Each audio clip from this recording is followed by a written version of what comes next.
ये जो अपना सीना चौड़ा करते 56 इंच का, तो इनसे पूछे जो देश में सेना बैठी हुई है तो वो क्या धनिया काट रही है वहाँ पर? मतलब वो वहाँ बेचारे मर रहे हैं, आप पुलवामा अटैक एक प्री प्लान करवाते हैं, उन्हें मरवा देते हैं आप।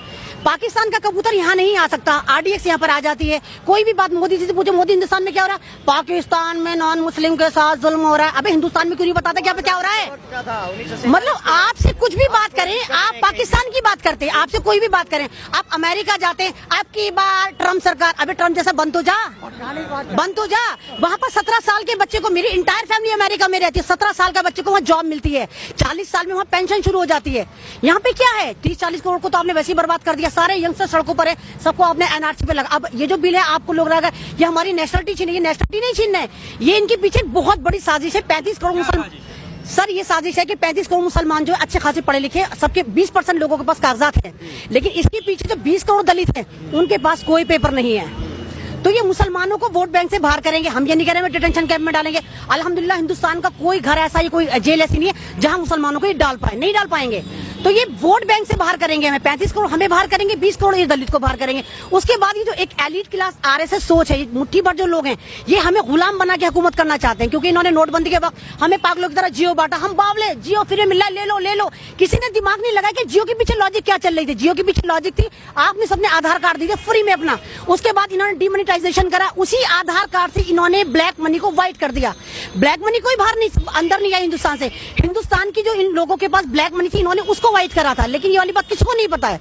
और हम बावले लाइनों में लग रहे थे, मर रहे थे।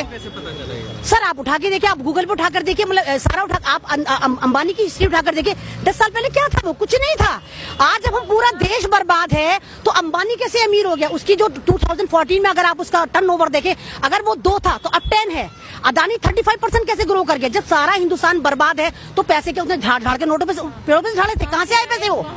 तो क्यों नहीं सब? अब हम, मेरा सवाल ये है कि एक तरफ सरकार जब दूसरी बार जब जीत का आई है तो उन्होंने जब उनकी बैठक हुई तो सबसे पहले उन्होंने तीसरा नारा वही दिया कि हम सबका विश्वास भी जीतेंगे। वहीं अब अल्पसंख्यक मंत्री मुख्तार अब्बास नकवी भी ये कहते हैं कि मुस्लिमों को घबराने की जरूरत नहीं है। तो आप लोग विश्वास क्यों नहीं करते? मतलब सर नाम मात्र मुसलमान नहीं है, ये वो मुसलमान दल्ले हैं जो हमारे कौम में से चुन के हमें बेच के खा गए।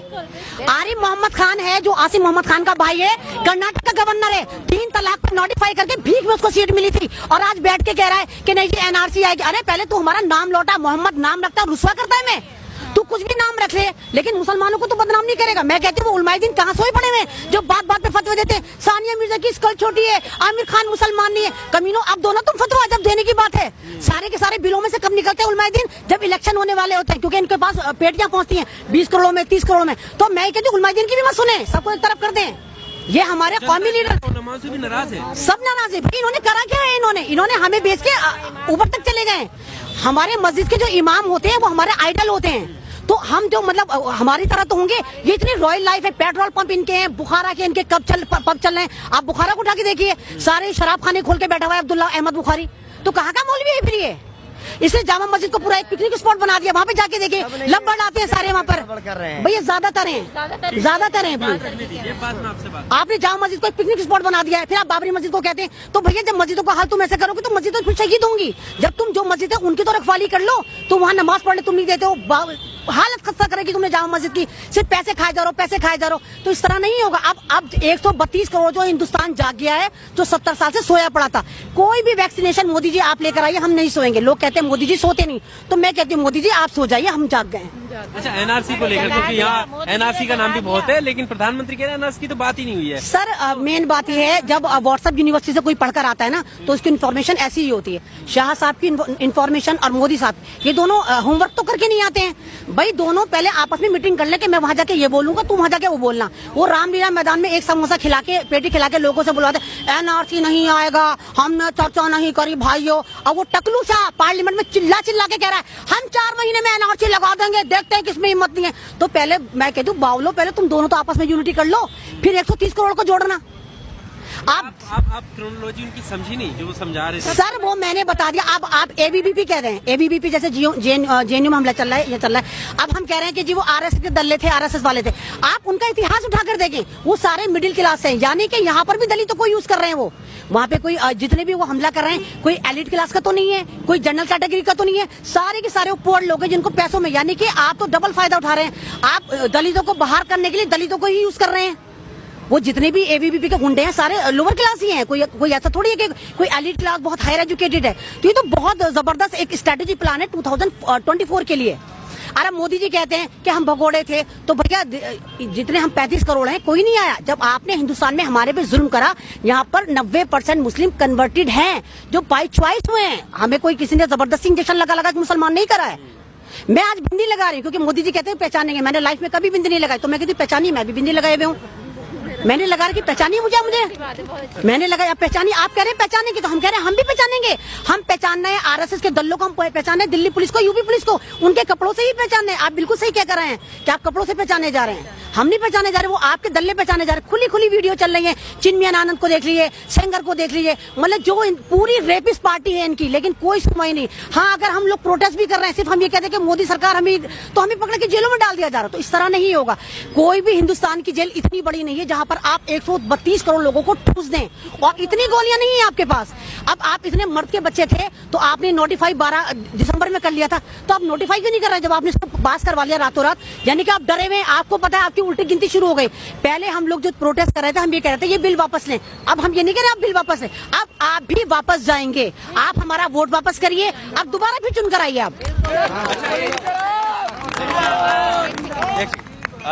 आजादी के बाद से पहली बार ऐसा हुआ है कि इतनी भारी संख्या में जो महिलाएं सड़कों पर हैं, चाहे वो शाहीन बाग हो या ये हो, और भी देश के कई राज्यों की खबरें हैं। तो मैं यहाँ की अगर मैं बात करूँ जामिया की, तो जामिया में ऐसा जो महिलाएं आ रही हैं उनके पास क्या प्लान है? क्योंकि लागू हो चुका है, तो लोग कहीं ना कहीं ये भी सोचते हैं कि यार प्लान नहीं है।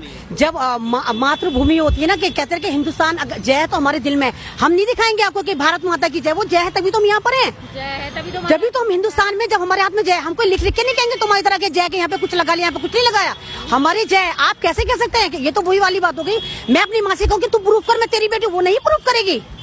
ये तो अंडरस्टूड है भाई मुश्किल। अब आप कह रहे हैं हम एनपीआर लेकर आएंगे, तो कैसे लेकर आएंगे? यानी आप हिंदुस्तानियों से कह रहे हैं बेवकूफो, ये प्रूफ करो कि तुम हिंदुस्तानी हो। तो ये एक पूरा प्लान है, ये जुडिशरी को अमीर करना चाहते हैं। आप लाइन में लगेंगे, जो सो कॉल जितने भी है जुडिशरी वाले, ले भाई 2 लाख ले ले भाई 4 लाख ले भाई बता दे मैं हिंदुस्तानी हूँ। अब जैसे नोटबंदी में लाइन में लग के मरे थे, अब इस लाइन में लग के आपके पास जो थोड़ा बहुत पैसा होगा वो आप इनको दे देंगे। प्रधानमंत्री ने कल एक स्टेटमेंट दिया बंगाल में जाकर, उन्होंने कहा कि जो इसका विरोध कर रहे हैं वो राजनीति कर रहे हैं। तो क्या आपको किसी ने यहाँ भेजा है राजनीति करने? तो सर मैं राजनीति, हाँ चलिए हम राजनीति कर रहे हैं, अपनी कौम के लिए राजनीति कर रहे हैं। हम 132 करोड़ जो हम राजनेता बन गए सब, हमें किसी नेता की नहीं सुननी, हमें किसी नेता की नहीं सुननी। अब हम सब नेता हैं, हम औरतों की, मैं भी एक औरत हूँ, मैं भी एक औरत की आवाज हूँ, मैं कोई पॉलिटिकल लीडर नहीं हूँ।